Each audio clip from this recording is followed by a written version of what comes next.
اس میں تازہ موتی اٹکائے گئے تھے، جس کی بھینی بھینی خوشبو اس کے قریب آنے پر محسوس ہونے لگی تھی۔ نیلی آنکھوں میں ڈھیروں کاجل ڈالے شاید وہ آج اس کے دل کا قتل عام کر چکی تھی۔ ماشاء اللہ! بے ساختہ اس کے لبوں سے یہ الفاظ نکلے اور ساتھ ہی اس نے آگے بڑھ کر پورے حق سے اس کا سر چوم لیا تھا۔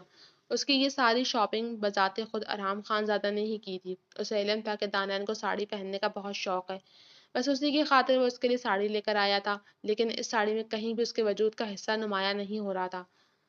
بس کر ارحام، میں بے ہوش ہو جاؤں گی۔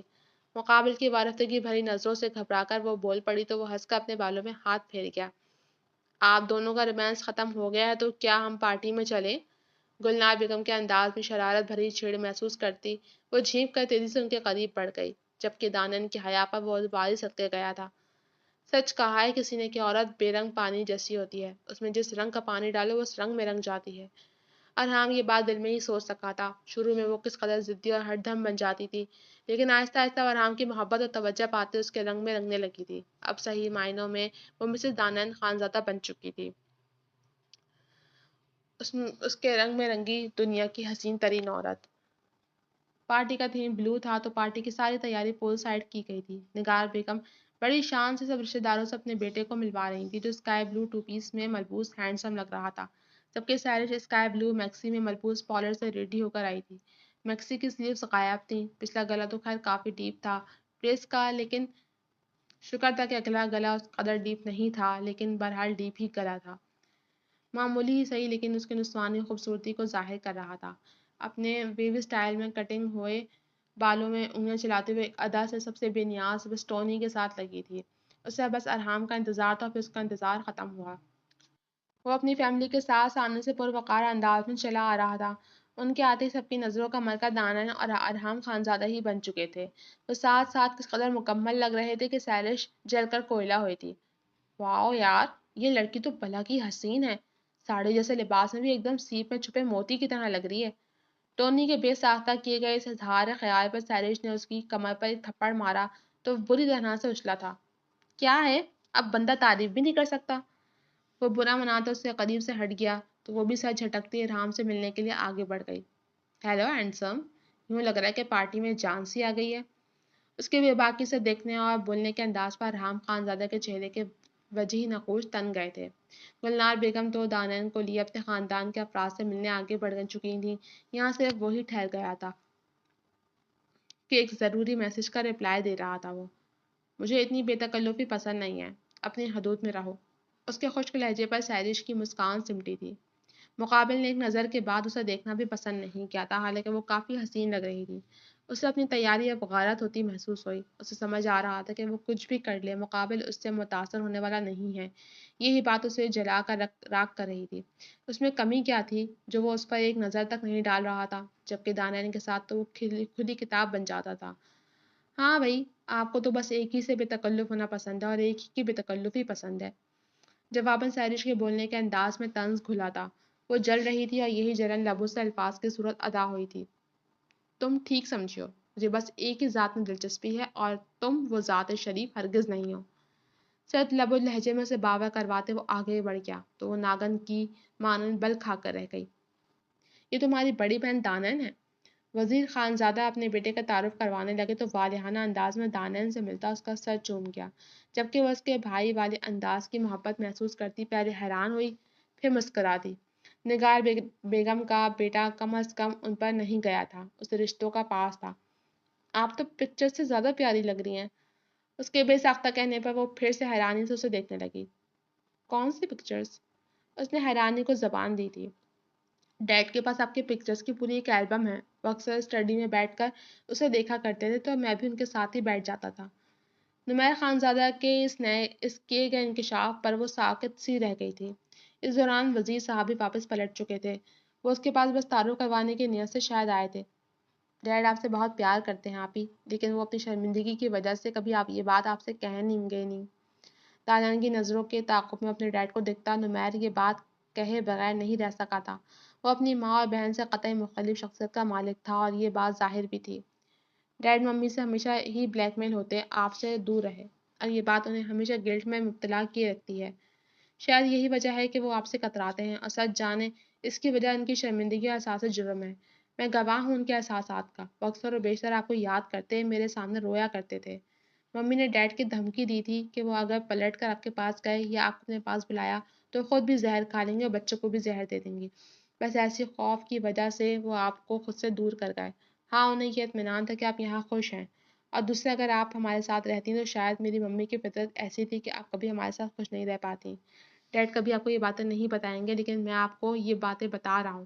6 ماہ پہلے بابا کو میجر ہارٹ اٹیک آیا تھا، جس وجہ سے ممی کچھ نرم پڑی اور بابا کے پاکستان چلی آئیں۔ پلیز اگر ہو سکے تو ڈیڈ کو معاف کر دیں، وہ بس مجبوری کی بیڑیوں میں جکڑے ہوئے انسان ہیں۔ تو میں نے ساری باتیں اس کے سامنے رکھنے کے بعد عاجزی سے گزارش کرتے اس کے سر پہ ہاتھ رکھا اور اپنی ممی کی جانب بڑھ گیا، جو ہاتھ کے اشارے سے اپنے پاس بلا رہی تھی۔ نمیر کے جانے کے بعد اس نے پلٹ کر وزیر خانزادہ کو دیکھا۔ اس نے سنا اور دیکھا تھا کہ عورت مجبور کر دی جاتی ہے، لیکن آج اس نے جانا کہ مرد بھی مجبور ہو جاتے ہیں۔ اپنے بابا کی حالت دیکھ کے بارے میں جان کر اس کا دل بھر آیا تو وہ تیزی سے گھر کے اندرونی حصے کی جانب بڑھی۔ ارحام جو سب سے مل ملا رہا تھا، لیکن اس کی ساری توجہ کا مرکز بس ایک ہی دانن کی ہی ذات تھی۔ اسے گھر کے اندرونی حصے کی جانب تیزی سے بڑھتا دیکھ وہ فکر مندی سے نمیر سے ایکسکیوز کرتا خود اس کے پیچھے چل دیا۔ سیرج نے یہ منظر سلگتی آنکھوں سے دیکھا اور ٹونی کو اشارہ دیا۔ وہ ایسے کسی موقع کی تلاش میں تھی جو اسے مل گیا تھا۔ پارٹی میں ایک بڑی اسکرین بھی نصب تھی جس میں ڈرون کیمرے کی بدولت چلتی پارٹی کے مناظر دکھائے جا رہے تھے۔ ٹونی کے اشارہ کرنے پر ڈرون کیمرے وہاں سے حرکت کرتا اندر کی جانب بڑھنے لگا۔ کیا ہوا دانن؟ مقابل اس کی آنکھوں میں آنسو دیکھ کر پریشان ہو اٹھا تھا، جبکہ وہ سہارا پاتے ہی اس کے کشادہ سینے پر سر رکھتے اپنے دل کا بوجھ کم کرتی گئی تھی۔ میں نے کبھی خود کو بابا کی طرف رکھ کر سوچا ہی نہیں۔ میں انہیں بے حس سمجھتی رہی آرام، لیکن وہ بیچارے تو مجبور تھے۔ انہیں میرے ساتھ زیادتی کا اتنا گلٹ رہا کہ ان کا دل بند ہوتے ہوتے بچا، اور میں نے کیا کیا؟ بس ان سے نفرت کرتی رہی، کبھی ان کی مجبوری سمجھ ہی نہیں پائی۔ بوجھل غم سے چور لہجے میں بولتے اس نے اپنا چہرہ اٹھا کر ارحام کو دیکھا تو اس نے جھک کر اس کے ماتھے پر پیار کیا۔ اچھا، بس خود کو ہلکان کرنے کی ضرورت نہیں ہے۔ وہ شرمندگی کی وجہ سے تم سے مل نہیں رہے تو کیا ہوا، تم ان سے مل لینا، پھر دیکھنا سب ٹھیک ہو جائے گا۔ مزید پلیز اب رو رو کر یا پریشان ہو کر خود کو ہلکان مت کرو۔ اس کے گرد حصار مضبوط کرتے اس نے ایک مرتبہ پھر جھک کر دانن کا سر چوما تھا، جبکہ باہر اسکرین پر نظر آتا یہ منظر دیکھ ہر کوئی ساکت کھڑا تھا۔ سبھی سیرج زور زور سے تالیاں بجاتی آگے کو آئی تھی۔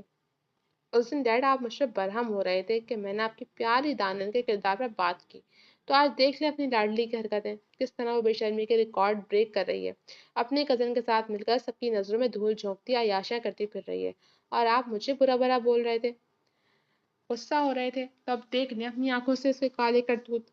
وہ بھی مزید کچھ اور بولتے کہ ایک دم ہی وہاں پر آتی دانن نے اس کا رخ اپنی جانب کیا اور ایک سناٹے دار تھپڑ سے گال پہ دے مارا۔